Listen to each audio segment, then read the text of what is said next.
Hello guys, gandang hapon. Eto, nagluluto po ako ng ng bilo-bilo kasi walang mga amo ko, naiwan akong mag-isa ngayon. So, ayan, naisipan kong magluto ng bilo-bilo para sa aking mga yan, kakainin namin diyan sa baba. Ito, ang sweet potato, kamote ang ilalagay ko. Kasi po wala na po kasing ibang maihalo dito sa lulutuin kong bilo-bilo. So ito, pwede naman sana yung yung meron pa yung tawag nito, yung sago. Ayan maliliit. Ayan po, yan ang inuna kong linuto.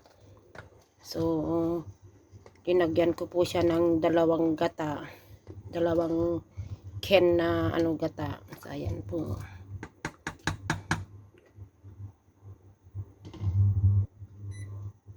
So, naisipan ko na magluto ng bilo-bilo. So, ayan po Tapos, pag naluto ko, ibaba ko na mamaya. Ilalagay na po natin. Ganyan.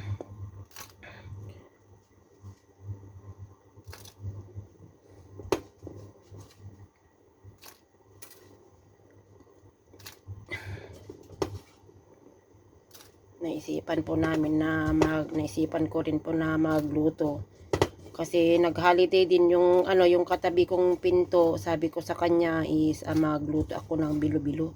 Ay sige ate, sabi niyang ganun. So andun sila sa baba ng building, dito sa building namin. Iwan ko yung kapitbahay ko na isa,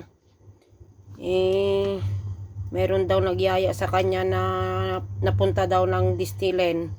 Libre daw. Ay sabi ko sa kanya, sino ba naman ang papasok sa Disneyland na libre? Ang mahal-mahal ng bayarin pag mag-entrance ka.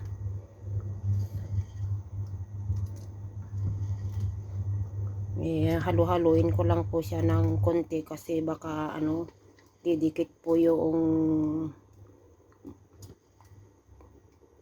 malagkit sa sa kasirola. Ayan. Hintayin ko na lang po siya na pag tawag nito sa pag umaapaw na yung itong bilo-bilo na ito, yung malagkit. So that meaning to say na luto na po siya.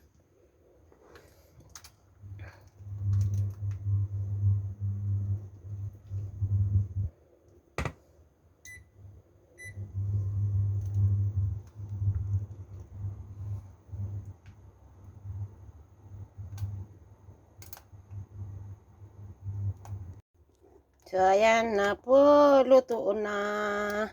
Ibaba ko na muna ito sa mga kasama ko dun sa baba, na kaibigan, para makapag-merienda na kami. Nakapunta ka nga sa Central? Punta ka nga ng Causeway,